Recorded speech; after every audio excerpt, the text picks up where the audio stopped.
Esse podcast é apresentado por b9.com.br.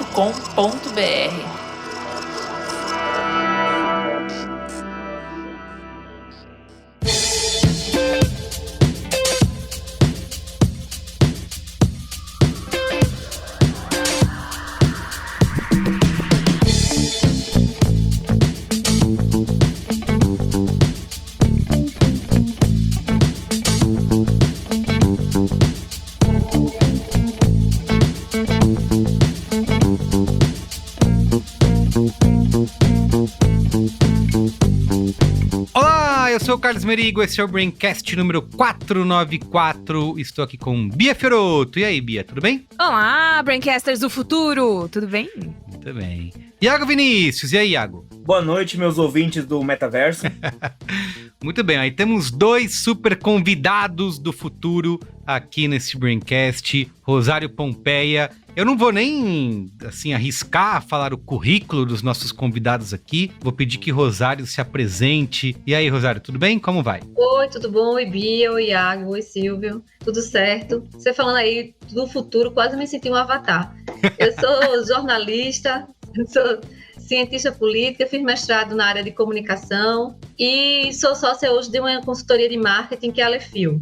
Muito bem. E também temos aqui com a gente Silvio Meira. E aí, Silvio, tudo bem? Como vai? Boa noite, turma. Bom dia, boa tarde. Eu sou Silvio Meira, com toda a minha falta de cabelos. Sou engenheiro, sou mestre em computação, sou PhD em computação também. Sou um dos fundadores da TDS Company, um negócio de estratégias digitais aqui no Porto Digital, no Recife. E sou professor extraordinário da Cesar School, uma escola de graduação, pós-graduação até o doutorado, também aqui no Porto Digital, no Recife. Muito bem. Chique demais. Estamos aqui para falar do marketing do futuro, né? A Rosário e o Silvio vão lançar agora, quando esse Braincast for ao ar, é o dia do lançamento, né? No dia 30 de março, um manifesto do marketing do futuro. E eles têm algumas provocações bem provocativas aí, né? Que para nossa audiência aqui, ligada em cultura digital, marketing, publicidade, pode ficar de cabelo em pé. Ou né? não. E é importante sinalizar que, como sai dia 30, a gente tá gravando isso no dia 28, já é um Braincast do futuro também. Do futuro, então tem essa perfeito. continuidade aí. Muito bem, podcast do futuro. Mais futurista impossível. E eu tô usando uma roupa toda cromada também.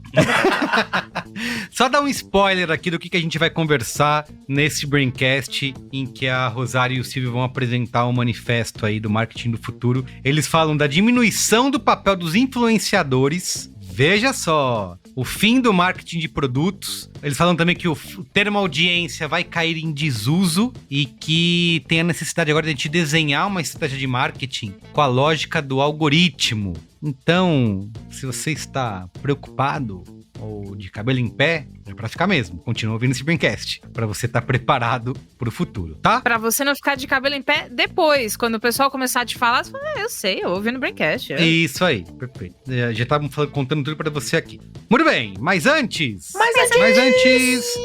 siga @BraincastPod nas redes sociais, no Twitter, no Instagram, no TikTok, no Quai. Estamos pode procurar, tamo lá, tá? Tem cortes do Braincast lá. Eu não canso de falar aqui no Braincast. Só uma fração da nossa audiência segue a gente nas redes sociais. Porque essas redes são novas, né? O Braincast existe desde 2006. Um dos podcasts aí pioneiros digitais. Mas as nossas redes... do passado. Mas as nossas redes, que são do futuro, foram criadas recentemente. Então siga a gente. Outro dia um ouvinte falou assim, nossa, eu nem sabia que vocês tinham conta própria publicando cortes. Temos. @BraincastPod, tá? Segue a gente. Estás avisado. Está avisado agora. Está avisado.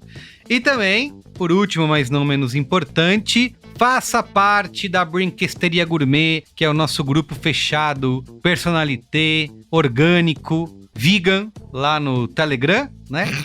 E você, além de conversar com a gente... Mas se você gostar de picanha, pode, viu, gente? Não tá Pode proibido também. comer carne Pode lá na entrar Pode também. Branquesteria. gostar. Aliás... É que nós, os animais, não fomos machucados, né? Durante Isso, não foram. a Durante produção a- do Animais. podcast. É. We the Animals. Nossa. É. Teremos um encontro da Brinquesteria acontecendo aí nas próximas semanas. E só quem tá lá no É grupo sabe, verdade. né? Então é Sabe isso. data, hora, local, Exatamente. né? Além disso, de conversar com a gente lá na Brinquesteria, encontrar com a gente no Encontro da Brinquesteria, você também pode ouvir o conteúdo, o Braincast secreto, né?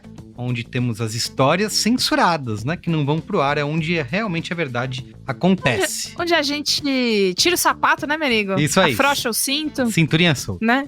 lá no Braincast Fica secreto. de cinturinha solta. Mas, ó, um último aviso pra vocês é que, lembrando que no dia 16 de abril, eu, Carlos Merigo, Luiz e Gino e convidado estaremos na Rio 2C, que é o maior evento de criatividade da América Latina. A gente já foi lá no ano passado e foi muito legal. Voltaremos esse ano. Nova pauta, novo convidado, mesmo podcast, mesmo Rio de Janeiro. E aí a gente vai estar lá no Palácio das Artes pra você. É um evento pago, rio2c.com, 2C é o numeralzinho mesmo, tá? Pra você entrar lá, garantir o seu ingresso, porque domingo, dia 16, estaremos lá. 16 de abril. Se a Bia tá aqui, eu não sei o que a gente faz, né? Esse Braincast, acho que não sobrevive, porque eu não tava lembrando de avisar a nossa audiência que estaremos Eu lá. lembro, Merigo, tá tudo bem. Muito Eu bem. sou o seu próprio bloquinho de post-it. Perfeito. No ano passado, em 2022, a gente gravou lá no Rio 2C o Braincast 453,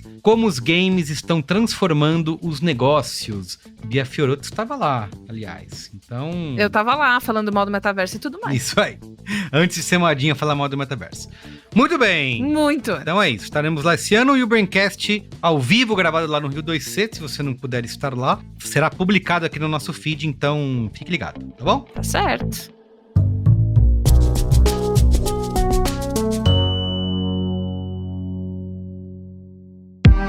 Sabia que agora você pode levar o Braincast para sua empresa? Pois é, há anos que o Braincast está aqui para te ajudar a navegar nesses tempos transformadores e incertos, né?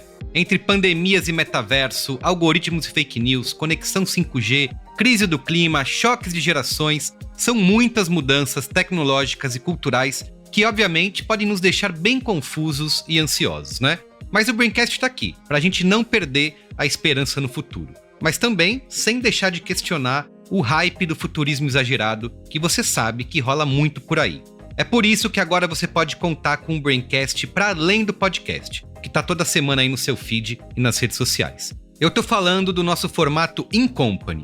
Essa turminha aqui do Barulho do Braincast realiza apresentações, cursos, mediações e workshops. É o Braincast na sua empresa, com um grande time de pioneiros digitais te ajudando a descomplicar o futuro, através de conversas autênticas sobre cultura digital, comportamento, inovação e negócios, do jeitinho que você já gosta e conhece. Tudo isso, claro, conectado com os temas e territórios que importam para sua marca. Conte com o Braincast para refletir e desvendar quais faíscas vão impulsionar o nosso presente e o nosso futuro também na sua empresa. Mande um e-mail para negócios@b9.com.br que a gente troca uma ideia.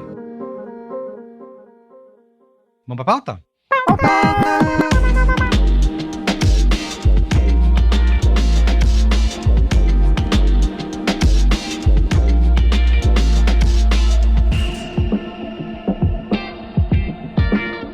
Muito bem, ó, marketing do futuro, né? A Rosário Pompeia e o Silvio Meira vão lançar agora nesse dia 30 de março, o dia que esse Braincast vai ao ar, esse manifesto do marketing do futuro, que eu, como falei lá, dei teaser no começo, tem várias provocações para nossa galerinha aí da indústria da comunicação, da publicidade e do marketing, e vou pedir para eles contar um pouquinho da onde surgiu essa ideia aí do manifesto Marketing do Futuro. Quem pode contar pra gente? Vamos lá. Eu tava falando para eles antes de começar aqui que o negócio começou sem nenhuma pretensão. A gente dialogava bastante, Silvio, como todo mundo conhece, da área de inovação, estratégia, negócios. E eu estava lá sempre no marketing. Até que um dia a gente se encontrou para fazer alguns projetos juntos. E a gente começou a perceber que algumas coisas dependiam, o marketing dependia da estratégia e a estratégia dependia do marketing para que algumas coisas começassem a fluir e a andar. E foi nesse caminho, há uns 2, 3 anos, fazendo vários projetos, que a gente começou a perceber que algumas coisas não conseguiam andar. E foi quando a gente começava a refletir o que é que não estava andando. E foi se dando conta de que as teorias que a gente tinha de marketing hoje, elas não conseguiam dar conta dos negócios que estavam já acontecendo. E as práticas que a gente via no marketing, elas não traziam algumas respostas ou alguns resultados para o que a gente estava querendo colocar. E aí a gente resolveu transformar no manifesto diálogos que a gente tinha quase que diariamente, quase que 24 horas por dia, discutindo sobre marketing, negócios, tecnologia, inteligência artificial, metaverso, seja lá o que foi. Então, a gente se desafiou a fazer um texto junto. Foi o primeiro desafio e eu achei que era só isso, mas eu percebi que eu fui enganada por Silvio Meira. Então, a ideia era... Meu Deus, denúncia! Vamos fazer um texto. O problema é que manifestos causam maremotos, né? Aquele Selacanto provoca maremoto lá do Rio 2C. E quando você faz um manifesto, você, na realidade, pergunta coisas a si mesmo e ao mundo. E o mundo responde. E o mundo não necessariamente responde nem o que você quer, nem sobre o que você quer. Manifestos, todos eles, são provocações para reflexão. Essa é a ideia do manifesto do marketing do futuro. É exatamente essa. Quer dizer, dado que um bocado de coisa que a gente está fazendo não está dando resultado, não está dando resultado por quê? E se a gente fosse fazer para dar resultado, era o quê? E as respostas a essas perguntas, elas não são tão boas assim, nem nós temos todas. Nós temos algumas, achamos que temos uma ideia de outras, mas nós não temos todas. Então, o manifesto, e esse do marketing do futuro, é uma provocação para reflexão. Muito bem. Eu só quero saber, ô Silvio, se a expressão manifestos são maremotos já está patenteada, porque eu tô no site do INPI aberto agora, então vou dar uma passadinha nela. Ai, vou botar no meu nome. Só isso mesmo. Manifestos provocam maremotos. Exatamente. Provocam maremotos. Não, mas essa questão que você falou do manifesto, desse nome, é interessante. Porque nem todo mundo entende que manifesto é uma ideia de se manifestar para provocar. E algumas pessoas começaram a entender que a gente estava fazendo um manifesto, de fato, uma manifestação contra alguma coisa. E a gente disse, não é uma manifestação contra nada. Um problema semântico aí, né? É, de fato, uma provocação. É uma manifestação de um pensamento para que a gente realmente escute e seja provocado até para dizer pra gente, vocês estão completamente errados. E isso vai ser legal ser dito também. Ou, tem outras coisas que vocês não estão vendo. Legal também. O que a gente quer é provocar, de fato, no Brasil, um debate que a gente que faz marketing, por exemplo, e quem também está dentro das empresas, discutem o que a gente está discutindo, mas colocar isso na mesa, né? Essas coisas ficam muito no bastidor e muito entre nós. Aquele pessoal de marketing não dá resultado. Aquele pessoal não sabe o que é fazer produto. E a gente fica essa briga, às vezes, e a gente não coloca na mesa o que está se de fato discutindo nos bastidores. Então, é pegar aquela conversa do cafezinho, do bar após o dia, e aí colocar, o que é que a gente precisaria discutir em relação ao marketing hoje? É juntar quem faz marketing com quem está pensando em estratégia de negócio a conversar. Porque se a gente não fomentar isso, a gente não vai mudar muita coisa. Então, é um pouco esse o espírito do manifesto. Sim.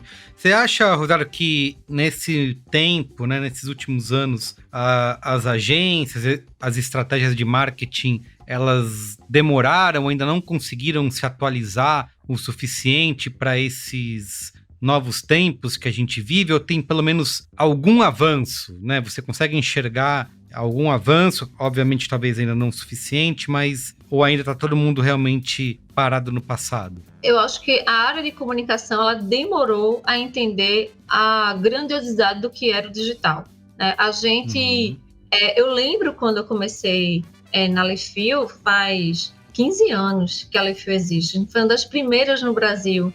A gente focou no Nordeste para discutir sobre, na época, você ter ideia, era um Orkut. E eu lembro quando a gente começou, muita gente tirando onda de que, tipo assim, tu vai sobreviver de quê? Você saiu de uma coisa consistente, que era a mídia tradicional e tudo mais, e você vai para um negócio que é Orkut, onde as pessoas só fazem discutir malhação, na época malhação passava, enfim.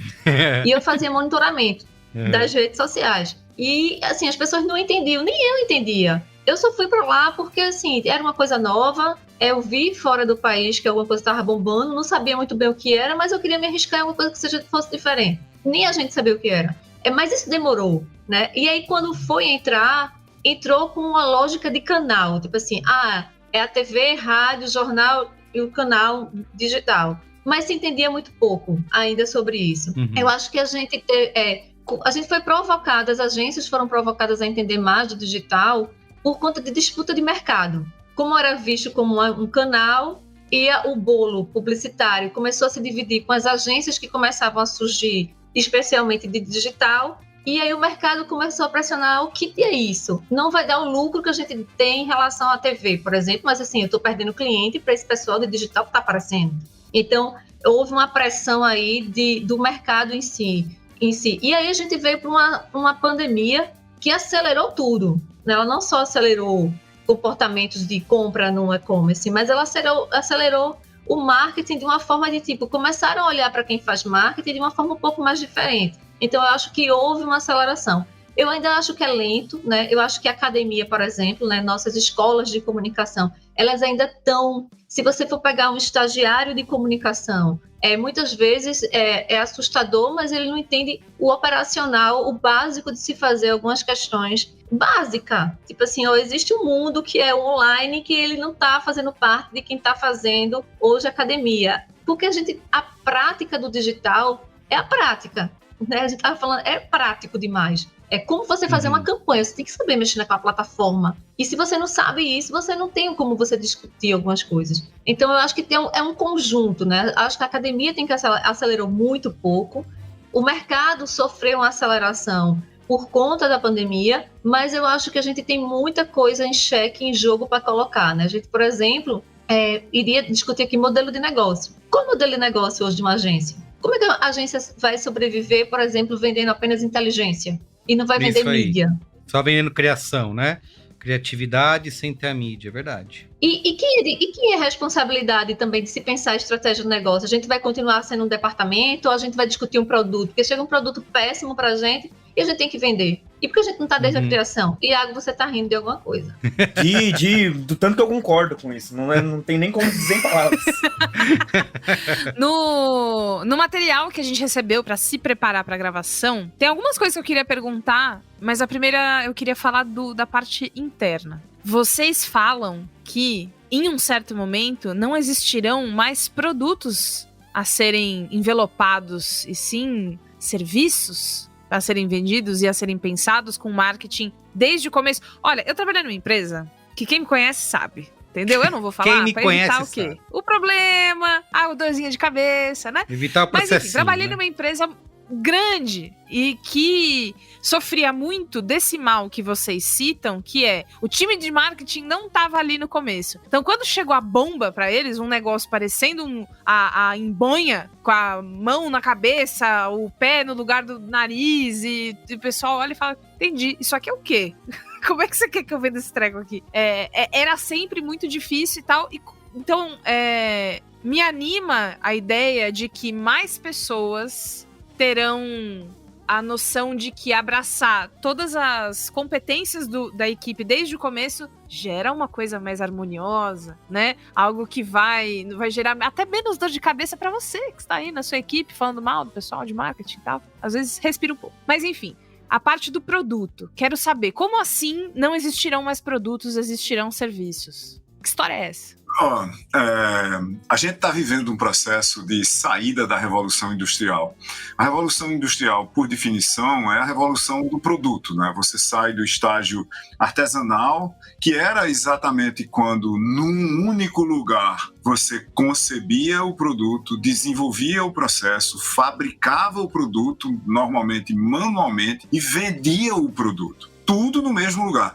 Tem uma instituição quase só, a menos de lojas de artesanato que também fabricam alguma coisa, que sobrou dessa revolução industrial, na qual a gente passa todo dia, que é a padaria.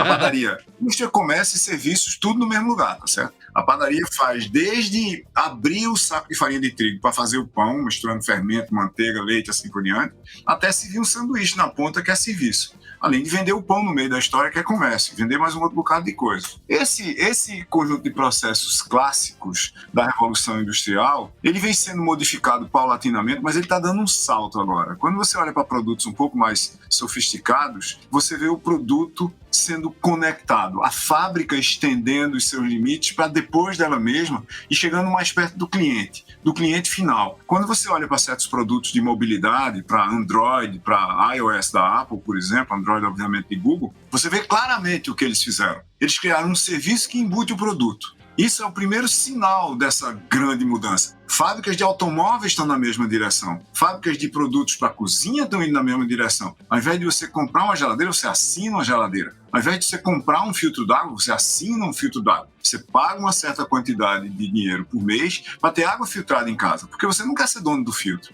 Você pega um carro e ao invés de você comprar, você tem um carro como serviço. Você paga uma mensalidade pelo carro, não é um leasing. É um carro garantido com seguro, manutenção e sempre novo. Você pode trocar uma vez a cada 6 meses. Então, a dinâmica está mudando. E quando essa dinâmica muda, não é só que muda o marketing, mudam as cadeias de valor. Porque vem a pergunta, quem é que vende o carro como serviço? Quem é que vende o carro como serviço? Tem uma revendedora? É a fábrica que vende? É alguém especializado em serviço que nem é nem a revendedora nem a fábrica? Ele vem com o meu seguro? Se eu assinar o cartão de seguro de vida de alguma coisa, lá tem uma opção, receba um carro como serviço pagando tanto a mais? Aonde é que está esse carro? Quem gerencia ele? Quem cria o carro? Quem define o modelo de negócio do carro? Que é a pergunta que você falou do produto Bizonho que você trabalhou uma vez. Chega todo quadrado. Uma vez, muito legal da sua parte falar, foram vários.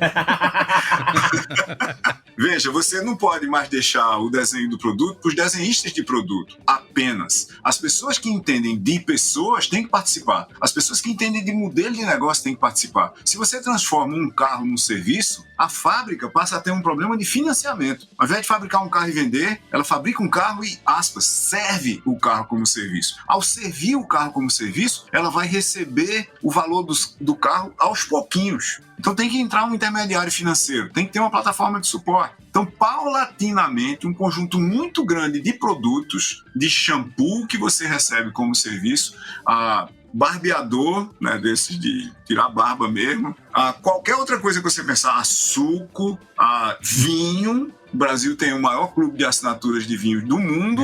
Vinho como serviço. Todo mês você assina e recebe 2 ou mais garrafas que vêm de acordo com uma faixa de assinatura que você combinou. Tem um Service Level Agreement, um acordo de nível de serviço. Isso tem uma dinâmica que afeta lá atrás como é que eu compro vinho. Veja, se eu tenho um clube que eu vou entregar uma certa coisa, eu tenho 50 mil assinantes que vão receber 2 mil garrafas por mês, e eu tenho um problema na minha cadeia de valor, e eu vou ter uma falha na entrega, eu vou afetar 100 mil garrafas, 50 mil assinantes de uma única vez, e o problema é meu, eu não posso terceirizar para ninguém. Não tem a quebra na prateleira do supermercado, porque de repente eu não entreguei o vinho. Eu tenho 50 mil clientes satisfeitos que não vão ter a garrafa de vinho dele no fim do mês. Então essa dinâmica está mudando, e está mudando numa velocidade muito grande, e ela depende de plataformas digitais, na realidade de plataformas que a gente chama de figitais.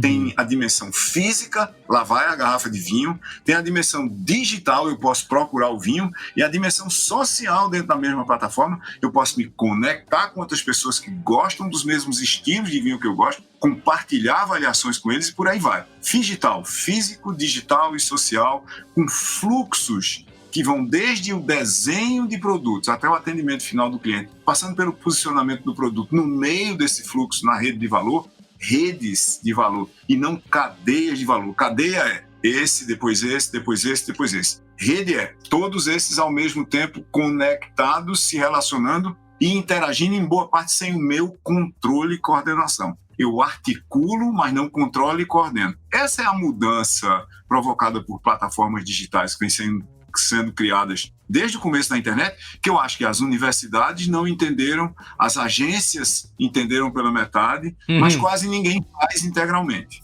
Agora, pegando só um ponto Bia falando aí, né? E aí eu fiquei pensando aqui, deu uma viajada grande. E aí eu disse, em vez de fazer manifesto, devia ser terapia, esse negócio que a gente tá fazendo agora. Porque a gente tá encontrando pessoas. Mas é sério, as pessoas estão começando a se identificar. Aí eu tava lembrando aqui, Bia falando, eita, mas eu passei por isso, não sei o que mais lá. Eu tava numa reunião de marketing, aí tinha o cara, gerente de marketing de produto, gerente de marketing da marca, o cara da experiência, o da inteligência de mercado, vamos fazer uma campanha. Aí o produto tá com problema, mas a campanha tem que vender massa. Como é que o produto se separa da reputação da marca? Aí eu disse, que conversa de doido. Não, mas a marca que tá com problema é a marca. Mas a marca não é o produto? Não. O meu produto tá lá, não tá vendendo porque a marca tá em crise. Mas a marca tá em crise porque o produto tá ruim. Então, assim, é uma desassociação. E aí a gente vai entrar numa questão também forte de questão de poder, né? É tipo assim, é a lógica de fábrica. Aqui o marketing de produto, a partir daqui agora você entra com a campanha para pensar na marca e você que vai cuidar da experiência. Aí vem o cara do saque. Não, saque não tem nada a ver com marketing. Ouvidoria, não. Eu vou fazer uma campanha, mas ninguém precisa criticar nem falar nada. Por que esse povo tá falando? Que é o contrário, né? Justamente. Exatamente. O Silvio trouxe a parte do Phygital, que era uma outra coisa que eu queria falar. Eu já vou aproveitar, já vou entrar agora. Quando a gente fala, né, então, a gente para de pensar na coisa como um produto e sim um serviço associado a um produto, que tem uma experiência que também é social, que também não sei o quê. Pô, isso aí não é muito trabalho, não? Porque o que eu fico, às vezes, pensando a gente tá pensando em conceitos novos aplicados pós-pandemia, depois desse boom que a gente teve, né, como vocês dizem, do crescimento, não só da vivência digital, mas do aprendizado, né, todo mundo teve que sair correndo. Se não sabia, vai ter que saber agora como é que faz. E assim, mergulhamos todos de cabeça, pedir mercado no aplicativo e chegava, e aí você pode programar todo mês pra chegar lá o seu papel higiênico, a comida do cachorro e seja lá o que for. Tudo. Mas às vezes eu me sinto muito de saco cheio, pessoalmente falando, do tanto de conceito que tem em cima de uma coisa que é tipo assim, eu queria só tomar vinho. E aí, agora, eu tenho que entrar numa onda de que é uma experiência. Tenho que viver o vinho, né? Eu preciso ser o vinho. Porra, mano! E aí eu tenho que... Aí, no aplicativo do meu negócio de vinho, que eu tive que assinar, porque aí o vinho que eu gosto, não consigo achar, não sei o quê, eu tenho que assinar. Aí tem um cara me falando que o Cabernet, não sei, foda-se, você não liga pro seu Cabernet. Ninguém liga pra sua nota. Existe um tom de saco cheio que eu sinto muito no pós-pandemia, não só comigo, mas meu marido, as pessoas com que eu... Como diria a Raquel Real Oficial, as pessoas me param na rua, né, pra falar isso, mas é um consenso geral de que talvez a gente sinta a falta de uma simplicidade maior, não precisa voltar, né, pra carroça, né, disso que a gente tá falando, mas investir nesse tipo de construção, de narrativa, de estratégia e tudo mais, não é criar um grande auê pra uma coisa que outrora seria simples? Eu acho que você vai complementar, mas eu acho que tem uma coisa que você falou aí, Bia, que a gente vive muito na moda, né? Tipo assim, se a moda é growth, a moda agora é a experiência do cliente. Experiência, todo mundo tem que fazer experiência. E é justamente essa padronização de se fazer marketing que a gente percebeu que não vai dar certo. Porque a estratégia que é para chegar em Bia não é estratégia para chegar em Iago, por exemplo, necessariamente. E aí a gente faz o combo, que a gente chama, conteúdo de rede social, vai fazer o inbound e vai fazer os anúncios, e tudo é igual. A gente não passa numa loja de tentar fazer algo diferente, porque ou a gente tem medo, ou porque a gente aprendeu que, tipo, aquela campanha deu certo, fulaninho começou a falar de experiência, seguimos todo experiência, parece um mantra. Então, é justamente quebrar isso, tipo assim, como é que a gente pode fazer diferente? E para eu fazer diferente, eu tenho que entender de pessoas, entender de comportamentos de pessoas e de forma diferente. E é só entendendo assim, entendendo o que é valor para o meu negócio, entendendo que isso agrega com as pessoas, é que a gente vai fazer alguma coisa diferente em relação a isso. A gente quer quebrar exatamente essa padronização. Por isso que a gente diz lá que planejamento, esquece, não faz mais sentido eu fazer o planejamento como antes, que eu começava um planejamento em maio, para o ano que vem, a gente trabalha em multinacional, o planejamento começa em maio, não é assim, eu não tô dizendo que é sessão terapia, Quando você encontra, fala, é isso mesmo que eu tô sentindo, é isso, é exatamente isso. É essa dor, tipo aquele planejamento que não vai servir para muita coisa, até porque tá tudo em tempo real. As coisas mudam às vezes, de um dia para o outro. Isso é muito sem lógica, isso. Tem empresa fazendo planejamento de 5 anos, né, Rosário? 5 anos de planejamento. Não adianta você fazer um E planejamento. por que não pra deu 5 certo? anos. Você prevê um negócio no planejamento, aí obviamente, num tempo de 6 meses, o mundo inteiro já mudou de lugar 28 vezes, fica... Eu eu acho que adoro- não tá mais tão certo, Ô, né? Bia, isso aqui. eu adoro a frase acho que é do Mike Tyson, que ele fala: todo o seu planejamento vai por água abaixo quando você toma um soco na cara. Aí acabou. Tudo que você planejou pra chegar, pra fazer naquela luta. Tá errado. Ou então quando o sol se põe e nasce no outro dia, Isso. né? Basta isso, né? É, e aí você fica sendo cobrado, né? Pelas coisas que você teve que prever usando um exercício absurdo e não viraram Isso. realidade. Tem uma parada que você perguntou e Rosário respondeu aí, que eu queria complementar, que é o seguinte: eu acho que muita coisa é realmente muito complexa. Mas é muito complexa porque a gente não teve competência para simplificar ainda, tá? Toda coisa realmente simples, eu acho que esse seria um dos paradigmas, talvez, da nossa contemporaneidade. É o seguinte: toda coisa realmente simples é indistinguível de mágica. Por quê?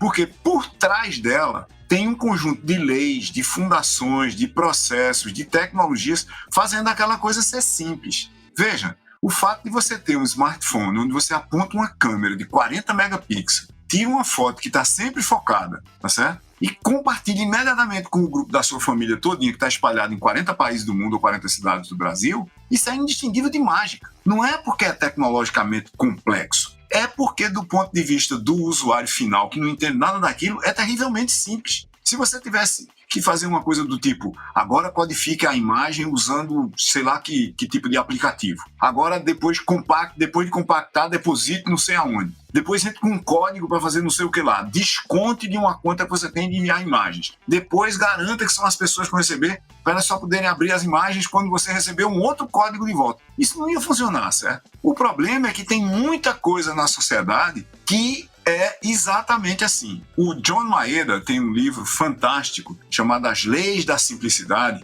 onde as 3 primeiras são o que eles chamam de ela, né? She em inglês, que é shrink, encolha as coisas. Faça com que as coisas os caminhos sejam muito mais curtos. Depois esconda as coisas. Não deixe aparente a complexidade de absolutamente nada. Depois embody. Incorpore o que você já encolheu e escondeu no objeto, no produto, no serviço que você está oferecendo para alguém. Ou seja, é curto, é escondido e é incorporado. Então, em tese, o mundo devia funcionar da seguinte forma. Veja, nós 5 aqui nessa conversa, nós temos pelo menos uns 10 repositórios no Brasil que tem a nossa face e a nossa impressão digital. Certo? E toda vez que você vai tirar a carteira de motorista, eles tiram sua foto e pegam suas impressões de novo. É Que mesmo. estão na Receita Federal, que estão não sei aonde, que estão no TSE, que estão na identificação do seu estado. Mais um monte de bases de dados que servem para vazar. Elas vazam. Por que não tem um repositório central bem guardado? Sim. Será que tudo. alguém nunca se fez essa pergunta? Não é possível, tá? Então tá aí Toda um vez. serviço que devia ser o Serviço Nacional de Identificação Digital. Esse troço devia ser o único lugar quando a gente faz isso. Aí, de repente, uma coisa que é extremamente complexa fica absolutamente simples. Porque você vai lá no passaporte, por exemplo, que é outro lugar onde tem essas mesmas informações, e você dá o número do seu CPF. Aí alguém vê a sua foto numa tela e diz, é realmente esse senhor barbado que está aqui na minha frente. Pronto, acabou-se. Não. Você tem que fazer tudo de novo. Levar todos os documentos, tirar Lá vai foto. Você bota o dedo, tira foto, não serve pra nada.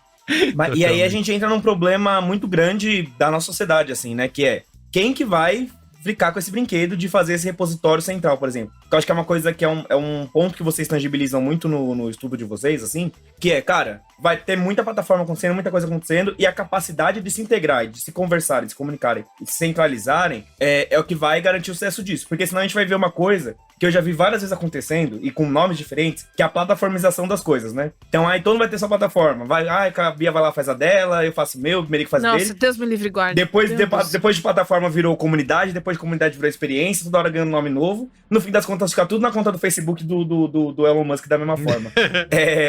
Porque também existe um problema... Você faz o login com a sua conta do Google e... Isso, Tá nem aí, no fim né? todo mundo Acabou. desiste e volta pro que tava, assim. Porque a gente tem um problema também que é um problema, inclusive, de chave, né? Uma coisa que vocês falam também no estudo de vocês, que é, cara, as faculdades vão ter que mudar o currículo, as empresas vão ter que repensar a forma delas fazerem isso, porque a internet não é só mais uma ferramenta. E quando eu tive na faculdade, eu não estudei comunicação, mas eu vejo a de comunicação meio com essa chave, assim, que é, cara, eu não preciso estudar comunicação digital, porque eu estudo comunicação e eu vou lá e aplico isso no digital. Só que aí o que vocês trazem com digital, com digital, com todos os nomes digital que tem aí, é que, cara, vai mudar toda a chave de fazer, vai mudar toda a forma de fazer. Tem uma coisa que é muito bacana no estudo de vocês, que é, eu não sei, não vou lembrar exatamente o termo agora, mas vocês falam, cara, vai ter que ter uma estratégia para cada um em algum momento. A gente vai escalar isso no ponto, vai virar uma estratégia para cada um.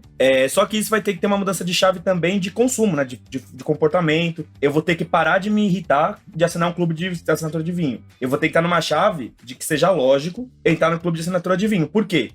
Eu vou mudar a chave do ter, então eu não vou mais ter coisas, eu vou viver coisas, vou passar por coisas, as coisas vão passar, e por certo tempo eu vou cancelar, vai ter tudo isso, isso vai ser lógico. E aí, eu vou terminar essa pergunta que eu vou fazer agora de uma forma completamente inesperada, porque eu gosto de surpreender, que é, se a faculdade não mudou essa chave é uma chave que demora pra mudar, se as empresas, principalmente eu não sei como é que é na gringa, inclusive gringos, se quiserem me mostrar como é na gringa, me chamem aí pra trabalhar com vocês, eu adoro vocês. Beijo pra Vamos todos vocês. fazer o jabá aqui. Mas se as empresas também estão muito para trás, as empresas não estão se preparando para mudanças, elas estão só tentando tocar mudanças a todo momento. Se a gente não tem então, essa estrutura centralizada de lógica, não parece para vocês que quem está guiando nesse processo de forma mais direcionada, mais efetiva, mais prática, são os influenciadores? Porque aí tem aquela ponto lá do começo, os influenciadores vão perder a relevância, porque agora a comunidade vai brilhar nisso e tal. Eu truco um pouco isso, eu queria entender um pouco isso, assim, porque me parece que, de alguma forma, vai ter que ter uma espécie de liderança, tem que ter uma espécie de figuras ali. Na verdade, assim, o meu grande medo é, se eu tirar o influenciador da jogada, se não vai vir o chat GPT mandando em todo mundo, assim. Eu prefiro que sejam seres humanos, então é uma coisa muito pessoal minha. Mas eu queria entender como eles perdem relevância nesse contexto e se eles não têm um papel relevante de educar as pessoas para entrarem nessa nova chave de viver. Porque não é só as empresas mudarem a forma dela de fazer, mas eu mudar meu jeito de consumir, de comprar, de experienciar coisas, assim. Então, como é que vocês avaliam isso? Eu queria que vocês trouxessem um pouquinho mais de como o influenciador perde relevância nesse contexto. Primeira coisa que você explanou, deu uma palestra do que é o manifesto, então a gente já pode ir embora. Eu li, eu faço a lição de casa, adoro ler, sou CDF. Ele fez letras, cada letra ele conhece de cima a baixo. Conhece pelo todas amor as de Deus. letras. Então já pode vir para o Recife, viu? Você já vou tirar a minha vaga, você já pode vir explicar o manifesto tranquilamente. Tô E aí embora. eu vou Silvio vai querer responder isso, mas eu vou antecipar um pouquinho aqui. Eu acho que as coisas vão mudar em pessoas como que você acabou de fazer agora. Você leu uma história e você está interpretando ela e já vai espalhar para outras pessoas. Porque você acreditou, você se identificou, você se engajou no processo. Você está fazendo isso por um propósito seu. E eu acho que essa é a grande diferença dos influenciadores, né? Eu não estou dizendo que o influenciador não tem propósito. Eu estou dizendo que o influenciador, ele vai, de um grosso modo, ele é aquele artista, ele é aquela Xuxa. Eu acho que eu tô com saudade da Xuxa, desde que ela foi no programa e todo mundo chorou, né? Do Porchat. Fez show ontem, Parabéns, Xuxa, aí, pelos 60 anos. Foi, 60 anos Xuxa. mexeu e eu vi que chegou a memória afetiva. Tipo assim, Xuxa vendia Monange. A geração mudou e tudo mais, vendia, é da nossa época. E aí a geração mudou, Bia não sabe nem o que eu tô falando. É porque Xuxa... Eu sei. Sabe? A gente é da época que ela tomava um banho de Monange no comercial, de passava no Monange. nariz. Isso. Mas aí, voltando, que eu desfoquei tudo. Então, a gente tinha a Xuxa, que vinha da TV influenciando. A gente vê os influenciadores que criaram-se nesse canal, mas continua com o papel do que, digamos assim, que a Xuxa tinha. Eles se tornaram... Tem um público específico dele, Lucas Neto tem um público específico dele e dissemina aquilo. Mas necessariamente ele está disseminando o consumo de um produto, não mudança de comportamento na sociedade em alguns casos, né? E aí, com a construção dessas comunidades, vão surgir pessoas que necessariamente não são influenciadores, mas pessoas que acreditam e vão criando a sua força para criar relevância em torno disso. Então, a partir do momento... Agora, a gente já está vivenciando na prática, se a gente for ver, os investimentos apontam crescimento ainda com influenciador até 2024, né? As pesquisas, né? Só faz crescer cada vez mais. Mas essa economia, que a gente está chamando de economia de criadores, ela tende a aumentar. E são pessoas que a gente nem conhece, que estão sendo criadores, criando conteúdos para a marca. Então, tem um movimento de se mudar. Se a gente for pensar, os investimentos das marcas eram muito fortes nos grandes influenciadores. Agora começou um debate de micro-influenciador. Então, já tem alguma coisa mudando. Já estão procurando investir em pessoas que são mais próximas do contexto do meu bairro. Será que eu invisto num influenciador que vem lá de São Paulo, que não conhece, não conhece quase nada do meu bairro, eu vou contratar um cara que está aqui no bairro e fala a linguagem daqui? Está começando a haver esse debate. E isso muito por conta dessa criação dessas comunidades. Então, está falando um pouco do tipo, influenciador, sempre vamos ter no estereótipo, no contexto da palavra. Sempre vão ter lideranças que vão estar disseminando um processo, mas não nesse modelo que a gente tem hoje. Complementando, Iago, rapidamente, esse problema do mega influenciador, ele tem eu acho que uma solução de longo prazo. O influenciador de grande porte, ele não é sustentável. Alguma hora, a modelo que é especialista, obviamente, em moda e certos tipos de comportamento, ela vai fazer propaganda de criptomoedas e a exchange de criptomoedas a qual ela está associada vai entrar em colapso. E com o colapso da exchange de criptomoedas, esse é um caso real, a influenciadora vai perder um valor significativo, porque perde-se a crença nela, mas não só isso. Nesse caso em particular, tem processos judiciais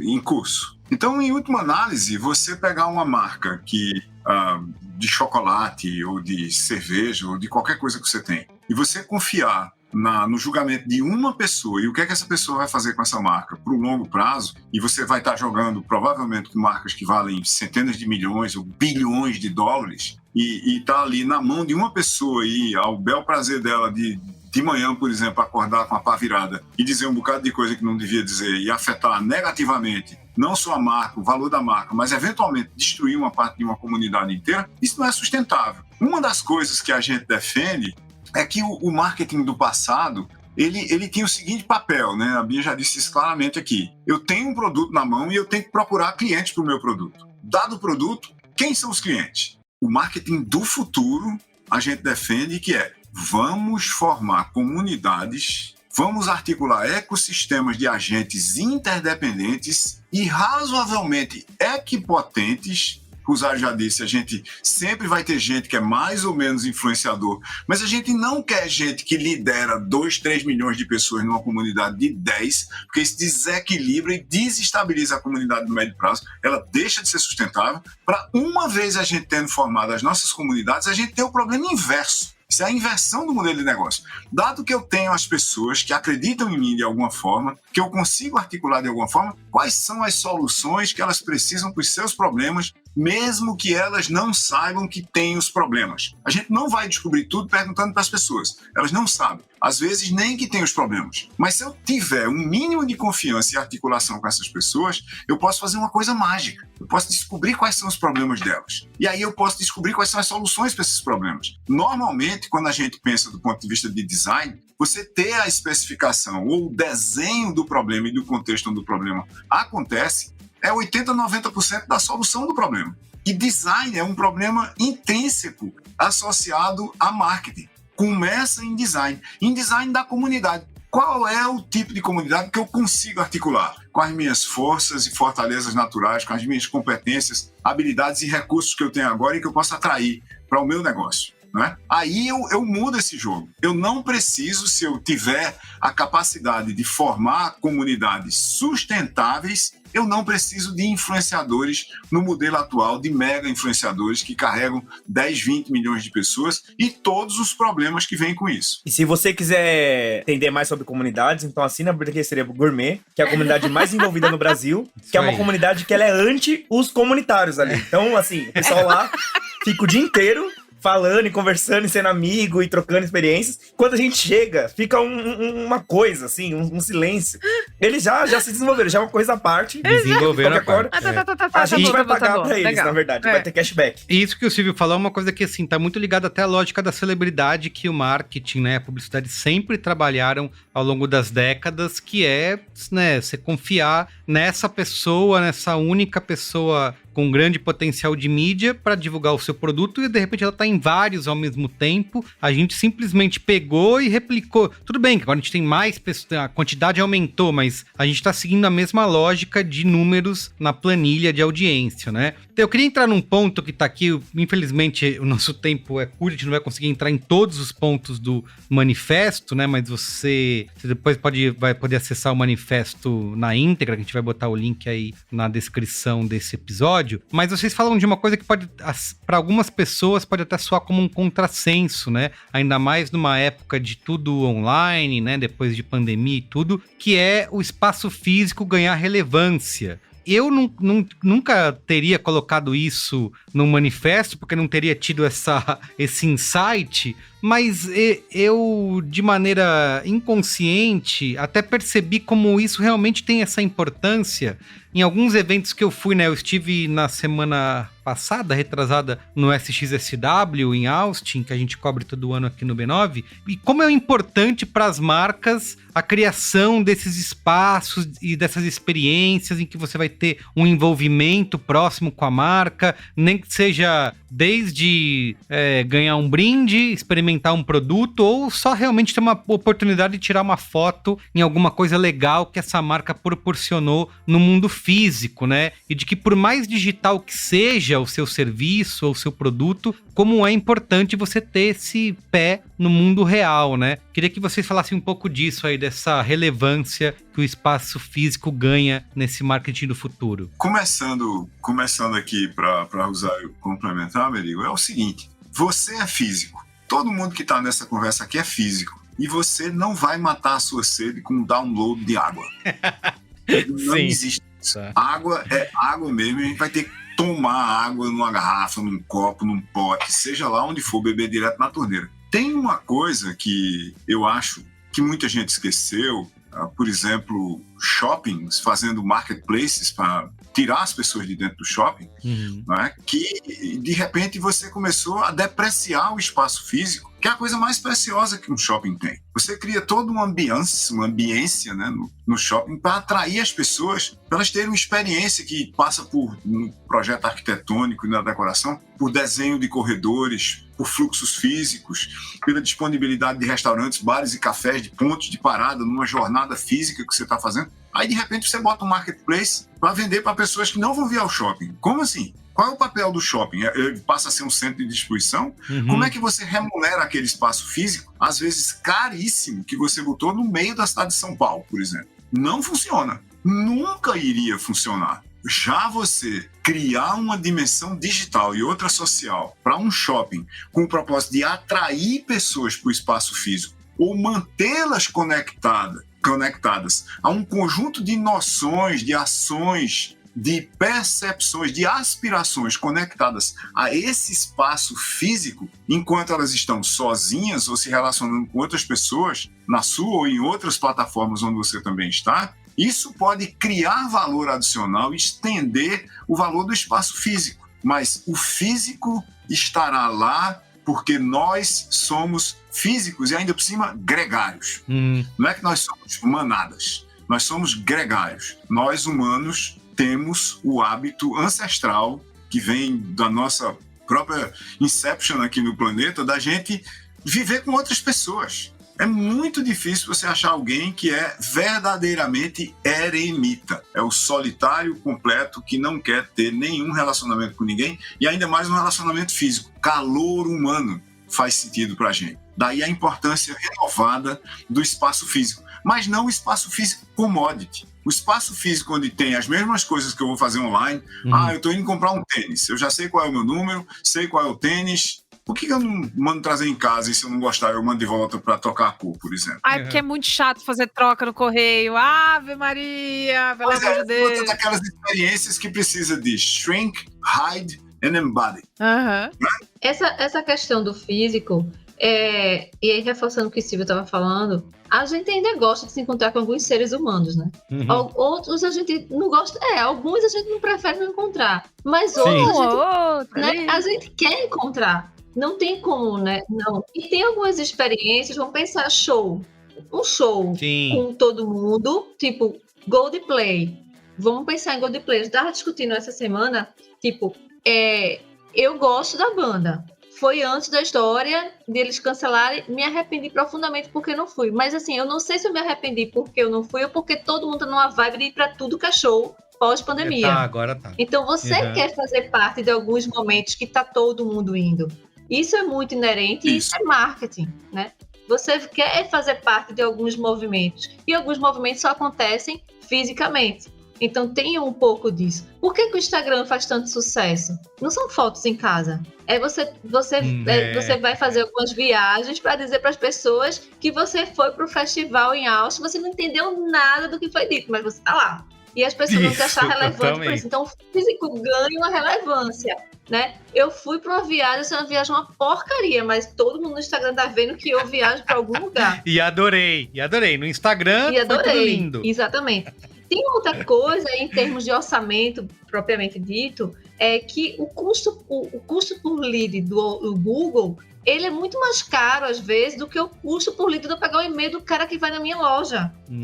Às vezes, é muito mais caro. E se eu for pegar, o cara fez um evento, a universidade fez um evento, o custo dele de fazer um evento é X, o custo por lead dele dá, tipo, R$1, e o custo dele pagar o custo dele no Google é em torno de R$7 a R$8. E ele não vê isso como custo de aquisição de cliente. E quando você vai fazer a medição do retorno do investimento de marketing, o evento trouxe mais lead para a pessoa se matricular na universidade do que o custo no Google.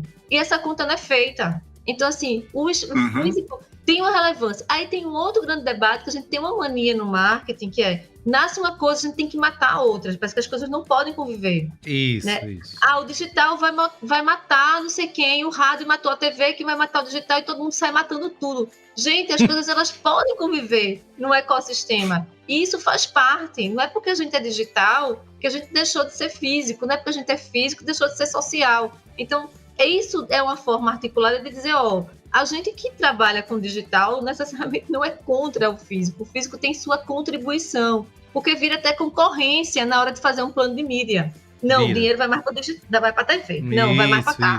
Não, vai mais para cá. Na verdade, vai para onde tem mais bonificação, a gente vai botar o negócio numa estratégia que realmente seja boa para a marca. Esse é o grande debate que está por trás também disso, né? É isso. Enquanto a TV tá correndo atrás de como eu vou digitalizar essa experiência toda aqui. Ano passado eu fiz a produção aí de um podcast que a gente fazia da Globo, gente, tá no ar, inclusive, que eles falavam justamente disso, cara, ferramentas agora de personalizar a experiência de compra a partir da TV e como eu converso com as redes sociais. Então, assim, só quem tá vendo oposição é a galera da agência mesmo, né? O pessoal, né, que tá fazendo o trampo tá querendo salvar essas coisas, porque o que a gente percebeu é que, enfim, o que perde relevância hoje volta amanhã, a gente vê aí a Xuxa agora tá na crista da onda de novo, né? Ela tá bem demonante. Então, acho que tem muito disso aí também. Eu queria fazer uma pergunta, no frigir dos ovos, né? Num produto ou um serviço, ou seja lá o que for, que cumpre todas as etapas que vocês pensam hoje serem as... A palavra ideal é difícil, né? As mais recomendadas, né? Pra gente seguir nesse marketing do futuro. Como que ele afeta a mim, no final das contas, o cliente? Porque o que acontece hoje é um enorme saco cheio de publicidade. Eu acho que eu não aguento mais abrir o Twitter. Também tem a ver com o Elon Musk lá, né? Cada hora, que nem o Silvio Santos mudando a regra da Casa dos Artistas, cada hora é uma coisa. Mas não é só no Twitter, né? Abrir qualquer rede social para falar com qualquer pessoa, publicidade que eu não pedi, eu não tenho a oportunidade de pular, não tenho nada, sou exposta àquilo. Aí eu vou descer pra buscar a correspondência aqui no meu prédio. E aí, no elevador do meu prédio, tem um iPad gigante colado, me mostrando que vai ter show do Nando Reis no espaço não sei da onde. E aí, eu adoro o Nando Reis, mas eu preciso ver o tempo inteiro que vai ter show dele? Eu vou no mercado e assim... Os displays, eles não são, nossa, eles gigante. Esse chocolate vai mudar a sua vida. Eu me sinto saturada de todas essas informações e a minha reação é: eu não quero mais nada. Eu estou de saco cheio de tudo, eu não quero mais nada, eu vou comprar o que eu sei, que eu gosto e experimentar, às vezes, umas coisas. Então, essa... E assim, vem também de um capitalismo tardio que vai sugar a gente até a última gotinha de sangue, né? Pra gente ir lá e dar todo o dinheiro e dar toda a atenção e viver por essas experiências de marca. Esse marketing do futuro, ele vai suavizar isso ou não? Bia, eu acho que tem um monte de coisa que tu colocasse aí. Primeiro é que a gente peca muito aqui no Brasil de confundir marketing com publicidade. Né? A gente acha que marketing é publicidade, que marketing é isso que você falou. E, na verdade, e aí, juntando isso, na tradução de mídia social, a gente achou que mídia social era mais um canal de mídia, não um canal de relacionamento. E aí a gente, como brasileiro, detonou que poderia ser um relacionamento pelas redes sociais para virar posts de varejo, compra aqui, faça aqui, e deixou de ser um relacionamento à história. Então, eu acho que nesse marketing do futuro tem várias questões. Tem um que é, primeiro, a gente encontrar um tom para, de fato, as marcas se relacionarem, mas para eu poder me relacionar com você nesse capitalismo tardio que você falou, eu preciso ter um propósito de mundo para você começar a me ouvir. Então, a gente vai ter que ter marcas cada vez mais engajadas no que ela veio para mudar de fato o mundo. Ok, ela vai ter lucro, isso é como sobrevivência. Eu não estou discutindo isso, mas tá, além do lucro, o que é que tu viesse contribuir no mundo? E eu acho que essa nova geração tá nessa pegada e tá proporcionando essa mudança pra gente. De tipo, o que é que essa marca veio de fato para contribuir? Por que eu tenho que comprar uma marca que testa em animal, por exemplo? Não tô afim disso. Então, isso está colocando a gente para um patamar de o marketing começar a se responsabilizar também por propósito de mundo. Eu acho que isso já muda, já traz uma concepção diferente. E não estou falando de propósito de mundo, de fazer aquele post e botar o negro, o branco e o índio. Ah, já fiz marketing. As mãos juntas, né? Ai, lindo. Exatamente. Estamos todos juntos. Não, eu estou falando do que tem de política, por exemplo, na sua empresa, para que lida com a questão de gênero. O que tem na sua empresa que lida com a questão racial? Eu acho que esse debate, o marketing, ele pode provocar, porque eu vejo muito marketing como uma espécie de uma pessoa de um ambiente que provoca mudanças dentro de organizações, né? E se a gente começar a ver isso, de certa forma, a gente começa a mudar algumas organizações a partir de ouvir as pessoas, né? Por que é chato ouvir as pessoas? Porque tem crítica. Por que a ouvidoria é um lugar tão ruim dentro das organizações? Porque vem crítica, porque incomoda. Se você começasse a olhar isso de uma forma de insight, aí tem uma área de Customer Insights, um termo mais novo, porque tudo também tem que ser em inglês. Mas aí vem um termo mais... Porque, na verdade, insight, todos os dias os caras dão pra gente quando não compra o produto, quando não é bem atendido, quando não gosta. E por que não ouvir isso? Né? Eu acho que vem muito nessa pegada de tipo, bora se relacionar de fato com as pessoas e tentar fazer algo diferente em torno disso. Eu acho que é um pouco nesse sentido. Silvio, vou deixar você falar. Esse negócio dos insights é uma parada muito interessante aqui na nossa conversa, Bia e todo mundo, pelo seguinte: no Brasil, tudo que é dito em inglês é verdade. Então, a gente, nesse campeonato de buzzwords, a gente sempre cata uma buzzword em inglês ou até inventa uma brasileira, como palavra disruption, não se traduz para disruptivo em português. Essa palavra não existe em português. A palavra em português é ruptura, né? Sim. Mas a gente vai disruptivo e ninguém fala disruptura. Tá havendo uma disruptura aqui, porque uma disruptura é o contrário de uma ruptura, que é nada, né? Se tá havendo uma disruptura é porque não tá havendo nada. Então o problema não é de campeonato de buzzwords, é da gente efetivamente tratar os problemas que as pessoas têm. Marketing é sobre solução de problemas de pessoas em comunidades de prática, em comunidades de vida. Se as pessoas são pessoas e não clientes, veja, nenhum de nós que está aqui gravando agora, nem nenhum de nós que está ouvindo é cliente de absolutamente ninguém. Uma das coisas que as empresas têm que entender é que não existe meu cliente. Eu não sou cliente de ninguém. Vez por outra, em função das minhas conexões, relacionamentos e interações com certos fornecedores, eu faço uma transação com eles. Ali, momentaneamente, eu sou cliente deles.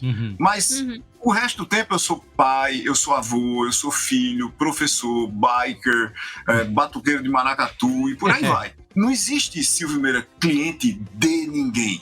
Quando o marketing entender isso, aí a gente ganhou o mundo. A gente mudou o mundo, porque quais são as minhas preocupações ambientais, por exemplo? Eu sou também, Silvio Meira, plantador de árvores em praças públicas. Vou nas praças públicas, acho um cantinho e planto uma árvore e fico cuidando dela. Anos a fio até ela ficar independente e não depender mais de mim. Pronto, eu sou um sabotador ecológico que planta árvores em espaços públicos que foram desenhados sem aquela árvore. Cadê esse Silvio Meira no discurso, na narrativa, na articulação, no propósito de quem quer falar comigo? Ninguém quer falar comigo, as pessoas querem me vender tênis. Eu não quero comprar tênis, eu não quero comprar mais camiseta, eu não quero comprar coisas, eu quero fazer coisas. É isso que o Rosário estava dizendo quando ela falou, as marcas vão ter que entender e o marketing vai ter que entender que as pessoas começaram a ter cada vez mais propósito no mundo. Elas não estão aí simplesmente para comprar. A sociedade não pode ser só de consumo. Se o marketing ficar perdido nisso, ele vai se perder de vez com a empresa para a qual ele trabalha junto disso. Marketing tem que ser a estratégia do todo no negócio. É disso que a gente está falando. O encerramento, pergunta final, porque é o seguinte, a gente vê toda essa movimentação. A Bia fez uma pergunta agora muito importante, que é eu, enquanto público, enquanto consumidor, enquanto audiência, outras palavras do passado que vão nascer coisas novas, mas a gente tem uma oportunidade bacana aqui, que uma grande parte da nossa audiência é de pessoas do mercado de comunicação e tal. E aí acho que dá pra gente falar um pouquinho, pra encerrar, de trabalho mesmo. Como é que vai ficar a nossa vida a partir daqui, que vai mudar muito radicalmente, como muda todos os dias radicalmente, porque eu acho que tem duas coisas que primeiro minha profissão vai deixar de existir, eu vou deixar de fazer criação, vou deixar de fazer mídia, vou deixar de fazer essas coisas que eu já faço, planejamento. Me parece que sim, vamos fazer terapia, nos preparar pra isso, porque faz parte da vida. E em segundo lugar, tem um gap de inovação e implantação. Uma época da minha vida, eu fui coordenador de mídia numa agência e eu trabalhava para o mercado financeiro. E aí chegou uma ferramenta nova que ela conseguia exibir anúncio dinâmico no Facebook conforme a cotação de todas as moedas do mundo. E aí, nossa, todo mundo vendeu pro cliente, o cliente achou incrível, nossa, que legal, vai ser anúncio dinâmico, mudou a cotação, vai mudar o anúncio, tal, não sei o que lá. E eu subia lá e programava, só que nisso eu tinha que programar um anúncio para cada país que a gente ia vender aquela moeda. Então, no fim, aquilo que era para facilitar, eu tava fazendo 50 anúncios toda semana, isso dava um grande problema de implementação, porque o mercado, principalmente lá nos Estados Unidos, no Vale do Silício, etc., a coisa avança muito rápido, e aqui a gente tem pouca estrutura para receber esses avanços todos. E aí é uma preocupação que me dá, inclusive, com relação aos pequenos, assim. Nessa parte de plataforma de inovação constante e tal, que espaço vai ter para essa galera se colocar, e como vai ser trabalhar, né, nesse formato. Porque a impressão que eu tenho a cada nova ferramenta que surge para facilitar nossa vida e ganhar escala e automatizar processos, eu fico com o dobro de trabalho. Toda vez eu vou trabalhar, toda vez que é uma nova ferramenta, eu vou trabalhar mais, assim. É sempre essa regra. Sobra pra nós, né? Sobra pra nós. Vocês inventam, fica sobrando pra nós. Exato. Então como é que fica pra não ficar, como é que pro profissional de comunicação não ficar preenchendo vazios que a tecnologia não prevê no mundo do trabalho, assim. Se vocês já chegam nessa dimensão, ou se é uma coisa que não tem, a gente vai ter que descobrir isso no caminho mesmo, e se for vai doer, mas faz parte. Como é que vocês avaliam isso? Acho que a primeira coisa é essa síndrome que a gente tá de contratar todas as ferramentas que a gente enxerga. Como a gente não tem a estratégia, a gente quer todas as ferramentas. Eu estava numa reunião essa semana que foram contratadas mais de 15 ferramentas. Nossa. Todas, uma sobrepondo a outra, que não tem integração com nada e que a gente parou, a gente já não pensava em estratégia. Aí a gente até que começava a discutir um pouquinho de estratégia no tempo que faltava. Agora a gente virou operador de ferramentas que a gente não sabe para que serve. Mas a gente tem. E isso é massa. A gente tem um dashboard que tem um monte de ferramentas que não conversam uma com a outra, mas a gente tem. Aí isso tudo volta para o debate de tipo, quem é que discute a estratégia de marketing? Se a gente não souber que estratégia a gente quer e para onde a gente vai continuar contratando um monte de ferramenta, o marketing vai piorar, vai ser cada vez mais, não é nem mais operacional, que a gente pelo menos fazia conteúdo, agora a gente está tentando entender de usar uma ferramenta que a gente não sabe mais nem para que serve. Então, assim, a automação, por exemplo, do inbound, a ideia é que ela tirasse a gente da operação e desse mais tempo para a gente pensar em estratégia. O que está acontecendo é que a gente está indo para uma operação cada vez maior porque a gente não sabe de estratégia. E aí vem um debate, outro debate, que é a qualificação que a gente tem. Vamos pensar no inbound. Eu tenho 2 tipos de ferramenta hoje no Brasil mais usadas, que eu não vou citar nome. Tem uma ferramenta que mais popularizada, que é mais fácil de tocar, e tem uma ferramenta que é muito mais pesada, mas é de uma empresa super famosa. Aí a gente vai para a ferramenta mais famosa, que é uma Ferrari, com um time que não sabe dirigir uma Ferrari. Então, tem muito de olhar o contexto também do marketing que a gente está, da qualificação dos profissionais que a gente tem e da quantidade de gente que a gente quer. Por exemplo, a inteligência do marketing fica dentro do marketing, a gente transfere para a agência, trazer para a gente o que tem que ser feito. E a gente, enquanto gerente de marketing, diz sim, senhor, a gente concorda. Quem é que é responsável hoje por definir essa estratégia? A gente entrega para quem essa responsabilidade? E quem define essa estratégia? Até no manifesto a gente colocou, e a gente vai fazer um debate maior, talvez, sobre isso. Marketing é discutir poder. A gente está discutindo poder dentro das organizações, né? E quem é que tem esse poder de discutir a estratégia de marketing? É o departamento de marketing sozinho? Ou a gente vai ser fortalecido para, de fato, estar conversando com donos de organizações para poder esse marketing, de fato, ter algum poder e a gente dizer, essa ferramenta não vai ser comprada, esse relatório não serve para nada. Aí a gente faz relatórios de 40 páginas que olha pelo retrovisor o que aconteceu e que não serve para nada, para prestar conta. Então, a gente vai ter o que de métrica? A nossa métrica enquanto organização é engajamento. Ok, vai todo mundo para o engajamento. Então, esquece alcance, impressões, CTR, nosso foco é esse. Então, se a gente não estabelecer isso, a gente vai virar operadores de ferramenta. Eu tenho muito pouco a complementar. O Rosário já contou a história toda, Iago, mas tem uma coisa aí que talvez valha a pena a gente refletir sobre ela.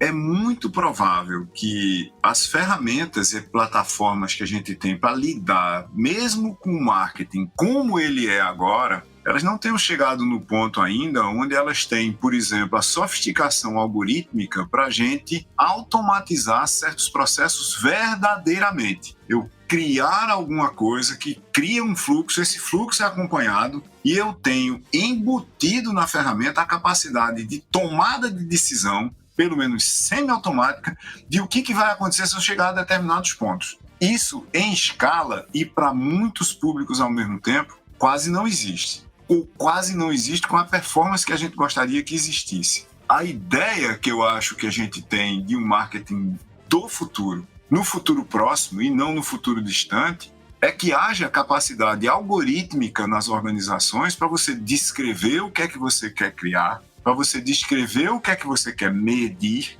e para você descrever como é que você quer reagir se as coisas acontecerem do jeito A, que você quer que aconteça, do jeito B, que você não quer que aconteça, ou do jeito C, que é mais ou menos. E isso, obviamente, não só em A, B, C, mas de A a Z e talvez depois, e para um número muito grande de fluxos simultâneos. Nós estamos falando de organizações de pequeno porte que lidam com dezenas de milhares de pessoas num bairro, por exemplo. Nós estamos falando da padaria do seu bairro. Nós estamos falando de um e-commerce de comida para pets numa cidade de médio porte no Brasil que lida com 100 mil pessoas. E isso implica em sofisticação algorítmica, em plataformas para tratar isso. Não dá para tratar na mão. Se a gente for resolver tratar na mão com um pouco de plataforma e um monte de dados, o que vai acontecer é o que você está dizendo. É virar a noite com hora extra para tentar acompanhar sem conseguir. E no fim, você vai ter uma coisa acontecendo. Dados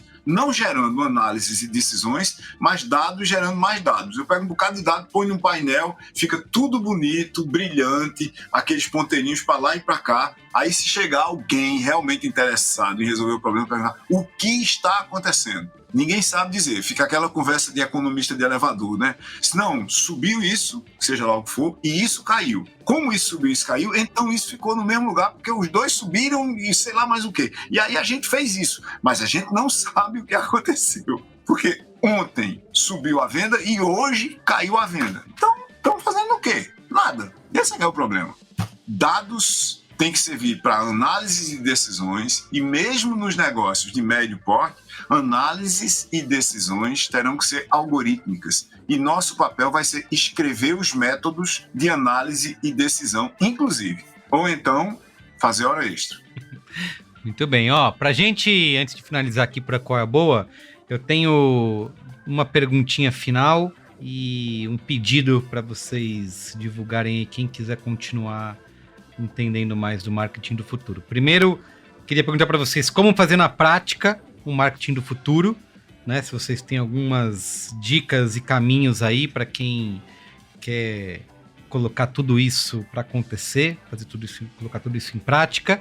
E também vocês vão lançar agora nesse dia 30. Quem quiser saber mais, como que faz? Quem quiser saber mais, a partir do dia 30, por volta das 15 horas, a gente vai estar liberando no site, no manifesto do marketingdofuturo.org, todo o manifesto, e a gente tem uma metodologia que a gente está propondo a ser testada sobre o marketing do futuro. Então, essa metodologia tem 9 passos, onde a gente está dizendo de forma prática como é que a gente põe em prática o marketing do futuro. Então, que Silvio pode falar um pouco depois sobre ela. Então, vai estar lá esse material. A ideia é que as empresas testem isso, as organizações testem isso, a academia teste isso, para a gente, em novembro, lançar uma publicação onde a gente vai ter testado durante esse tempo essa metodologia para ver se a gente consegue implementar ou não isso. Algumas organizações já estão implementando isso, né? A gente, nesse evento que a gente está fazendo, já tem algumas empresas que vão falar um pouco sobre isso. Então, a ideia, de fato, é colocar em prática o que a gente está dizendo. A gente teve muito cuidado nesse manifesto de não trazer apenas teorias e abstrações, mas de fato traduzir o que a gente está vivenciando na prática. E uma prática que Silvio tem de consultoria, de estar em grandes negócios, então olhando a inovação, olhando o negócio em si, e a minha de estar no marketing. Então o desafio da gente foi como é que a gente traduz no manifesto um debate que vai unir marketing com tecnologia, com inovação e com negócio. Porque se a gente acredita que o marketing discute estratégia de negócio, a gente teria que exercitar isso primeiro. E foi o que a gente fez. Então, nesse manifesto, o debate, uma das questões que a gente coloca na prática é: pense na organização o marketing como um hub de negócio, de marketing, que vai articular um vírus que vai estar em toda a empresa de uma forma que já está, mas vai ser implementado. Então, tem práticas que a gente coloca que podem ser implementadas e testadas depois. Quer falar, Silvio, desses novos passos? Eu acho que não precisa complementar mais do que você disse, Rosário. As pessoas irem lá em marketingdofuturo.org.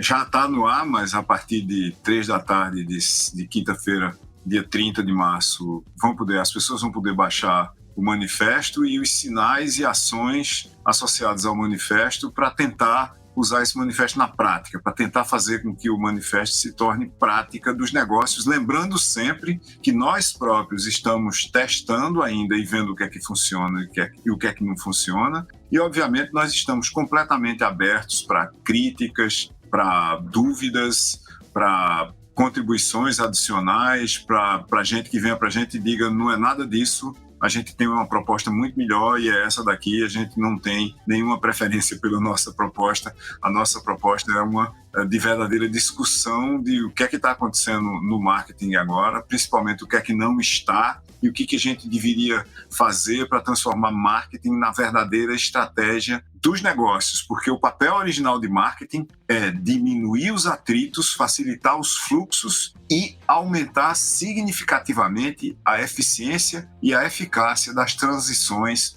e transações nos mercados.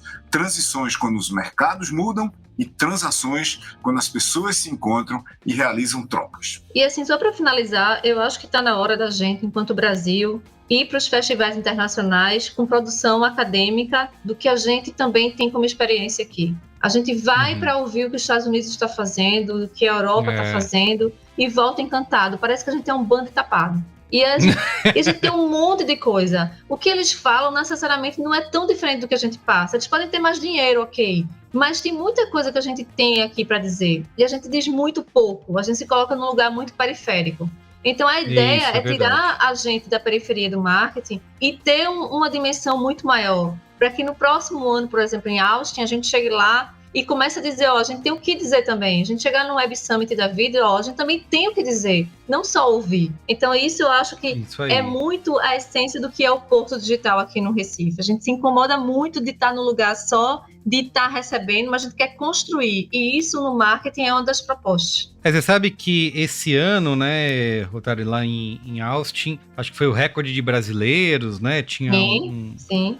bateu o recorde não teve um recorde de público, mas os brasileiros estavam loucos para ir para um evento e foram para lá. E a gente estava até conversando sobre isso, tipo, como que tem tanto brasileiro aqui e como falta brasileiro falando lá, né? E participando e demonstrando coisas e tudo mais. Isso.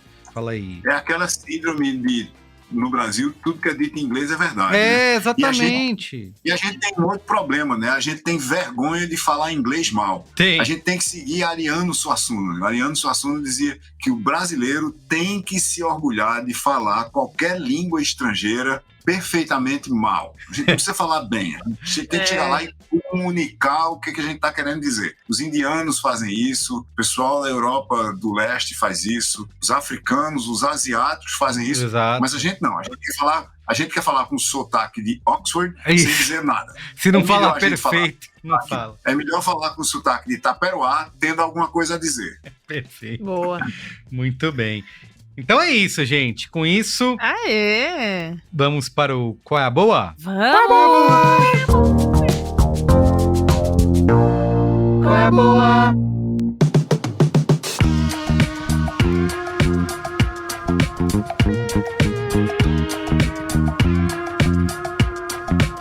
Muito bem. Quer começar, Bia? Para inspirar a gente aí? Quero, que eu estou com o meu Caleboa na mão. Opa, Olha só. Uau! Vou contar pra vocês. No último Braincast que eu participei, eu dei de Qual é a Boa o quadrinho da Elodângelo Nos Olhos de Quem Vê. Verdade. E fiquei muito feliz, porque as pessoas me pararam na rua, mas várias pessoas me mandaram mensagem falando: comprei pra minha filha, pra minha esposa, comprei pra mim mesmo, vai todo mundo ler, vou me emprestar depois. Esse quadrinho, ele é pra isso, pelo amor de Deus. Sigam consumindo. Mas aí, por causa desse Qual é a Boa, chegou até mim um e-mail da Tamires Busato. A Tamires, ela trabalha na Companhia das Letras, ela é ouvinte do Braincast, e aí ela falou: você gostou muito, né? Ela foi o meu algoritmo. Você também pode gostar de.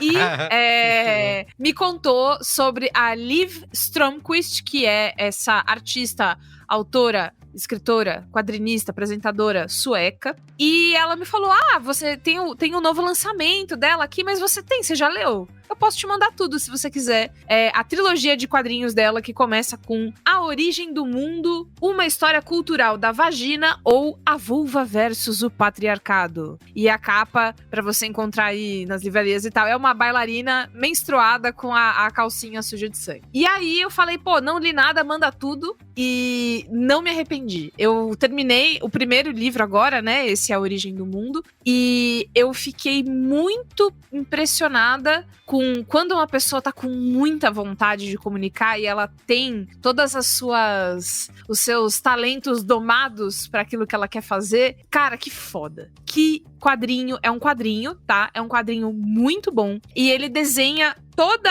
a história que a gente tem de ciência, comportamento social, com a vagina. Porque é uma coisa assim surreal para as pessoas. Homens cis de todo o começo dos tempos olhando e falando: meu Deus, isto só pode ser sinal de bruxaria, isso só pode ser sinal de desobediência civil, isso só pode ser sinal de outras coisas, criando teorias, criando violências, criando todo tipo de auê em cima, que é uma vagina normal. Mó galera tem. Nem precisa ser mulher pra ter. E aí, tipo, cara, existe uma coisa muito interessante na Liv, que ela é uma mulher com muita referência acadêmica, e ela usa isso no quadrinho do jeito mais legal de todos. Ela traduz as coisas num... E outra coisa, a tradução do quadrinho é muito boa, tá? Ela é muito, muito boa mesmo. Mas ela traduz todos esses conceitos que às vezes eles moram em textos difíceis de mastigar e engolir em um quadrinho muito divertido, que você vai rir, assim, tipo, gente, eu fui ler na piscina do prédio, sabe isso? Então, existe uma densidade de conceitos, mas é tudo apresentado de uma maneira muito leve, você dá risada, você ri de homem besta, que você fica: ai meu Deus do céu, puta que pariu, né? A gente nunca teve sossego, nunca talvez terá, mas eu espero que eventualmente a gente consiga alcançar. Então, muito obrigada, Tami, por ter mandado esses quadrinhos pra mim. hoje, né, terminei um, vou começar o próximo da lista. É uma trilogia, por enquanto, todos eles traduzidos pela Companhia das Letras. Mas se você nunca leu, comece por A Origem do Mundo, uma história cultural da vagina ou a vulva versus o patriarcado. Muito bem. E você, Iago? Tem qual é boa aí? Bom, eu tava preparando a pauta, nossa, preciso dar um qual é boa, sei lá, tem a ver com o mercado, né? Uma coisa de publicidade, pra mostrar que eu tô entrado do assunto. Mas quem quer saber disso, vai ouvir o Braincast, vai ouvir o Propaganda Não é Só Isso Aí, que é o podcast lá do Lucas Chu. Eu não tenho nada a ver com isso. Beijo pro Chu. Então, eu vou mudar completamente de assunto. Vou trazer um livro que eu tô lendo, que é só o que eu faço, que é ler, né? Que é o livro Afro-Brasil Reluzente, 100 personalidades notáveis do século XX. Esse livro eu tô com ele aqui na mão agora, porque é um título enorme, inclusive, não dá pra você decorar. Esse livro ele foi escrito pelo Ney Lopes, que é uma figura talvez não tão popular, mas muito conhecida.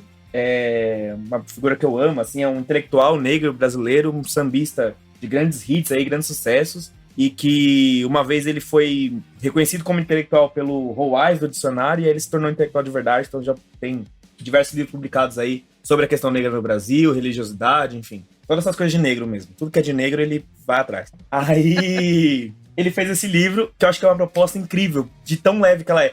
O Silvio estava aqui falando sobre coisas simples que viram mágicas, né? Esse livro tem uma proposta muito simples, que é, cara, eu vou pegar 100 pessoas negras foda aqui do Brasil do século XX e eu vou fazer uma crônicazinha sobre elas. Então é um perfilzinho rápido, 3, 4 páginas ali, de cada um. E tem Azor Soares, Gilberto Gil, até figuras mais conhecidas, tem padres, mãe de santo, tem isso, tem aquilo. E aí, é claro que é uma experiência que se conta por si, né? Não preciso nem explicar. Como é transformador você ver, caramba, como teve gente preta transformando esse país o tempo inteiro, como isso é pulsante, como isso não para, como isso vem de uma tradição, assim.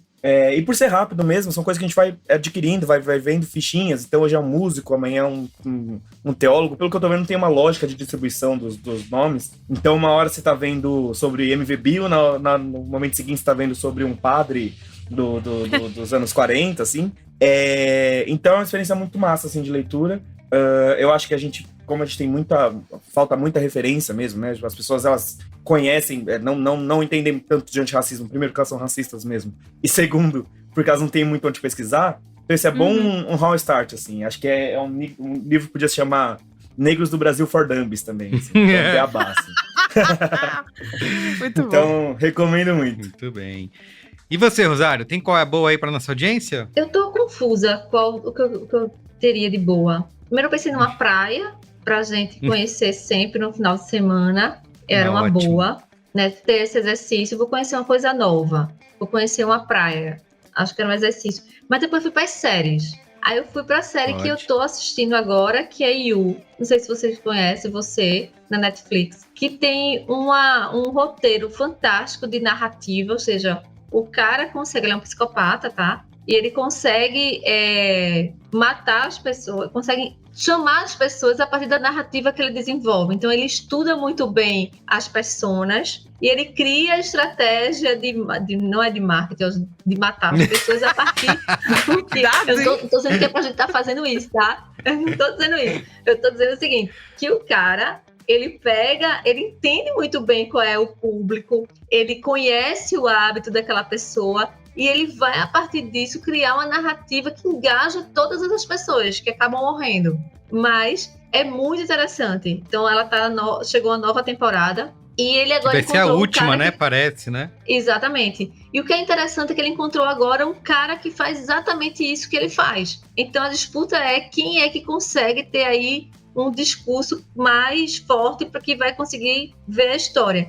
E tem outra coisa que a gente pode parecer super fútil, mas eu acho bem interessante, que é o livro do Príncipe Harry. E eu me surpreendi bastante com a história dele. Eu tô muito feliz, eu amo esse livro. Então, a gente se entendeu muito bem. Nossa, você me vingou agora, porque eu tentei dar escola boa, o Merigo não deixou. Imagina, então vai, fala. Isso? Não. Acusações. Peraí. Jamais, Isso aconteceu, Iago? Não, ele olhou meio de isso, rabo de olho, eu percebi que não era um território muito... Vamos falar sim do Príncipe Harry. Não, mas todo mundo olha, eu tava super tensa em dizer isso, mas eu disse, eu vou dizer.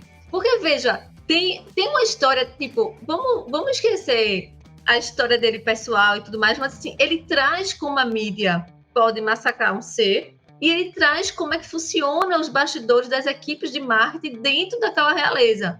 Então, assim, pode ter a história do amor e tudo mais, que, enfim, dele, ela, e tudo, mas tem uma história ali para quem gosta de marketing que a gente descobre lendo. Como é que funcionam as estratégias de comunicação entre Príncipe Charles, ele e o irmão? Tem uma coisa muito legal.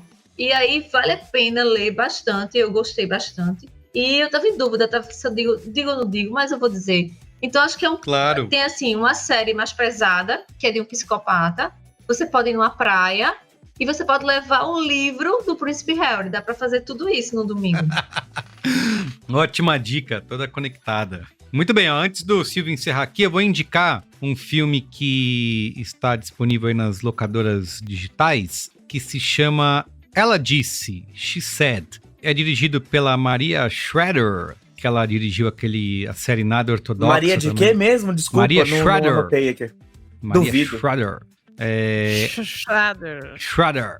Ela dirigiu aquela minissérie da Netflix, Nada Ortodoxa. E Que é bom. Exatamente. Que é Fez bastante fantástica. sucesso quando foi lançada. Esse filme, pois é. E aí agora ela trouxe esse filme que é do ano passado, né, 2022, que conta a história das duas repórteres do New York Times, a Megan Towney e a Jodie Cantor, que disruptaram, não?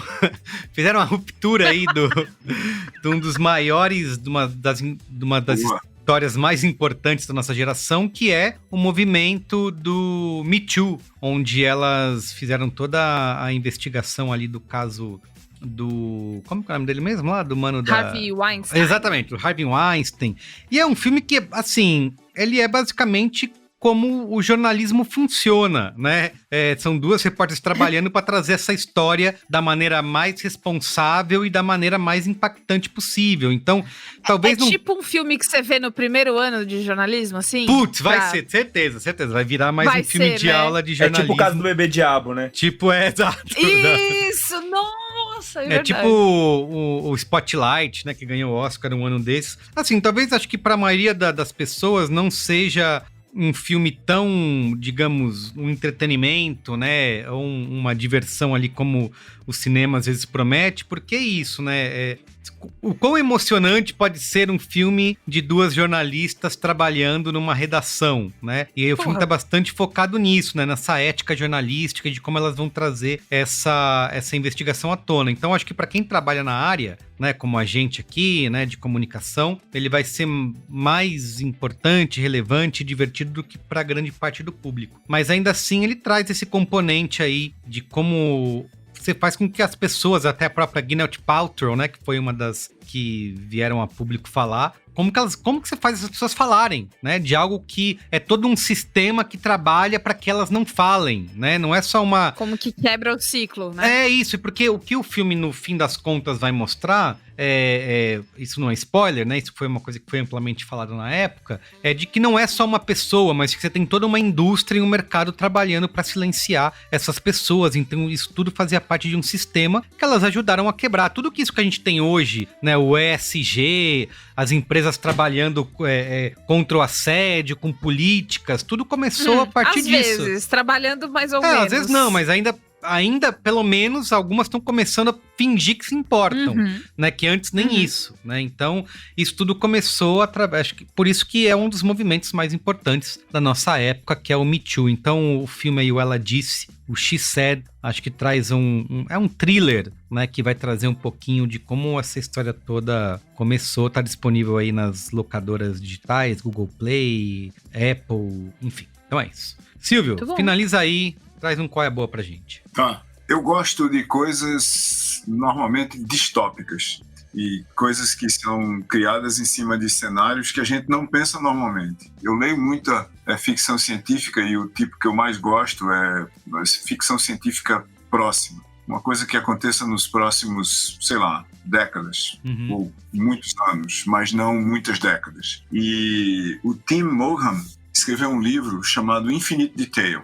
Esse livro, Infinite Detail, o cenário de partida dele é que houve um ataque que desabilitou a internet de uma vez por todas. Caramba. Ou seja, a internet saiu do ar e não conseguiram botar ela de volta. Ponto. A partir daí, segue-se uma quantidade de eventos que eu não vou detalhar nenhum aqui, porque senão tira a graça do livro, é Infinite Detail, do Tim Mogham. O primeiro evento foi a quebra da indústria de antidepressivo, né? Que curou a depressão de todo mundo no dia seguinte.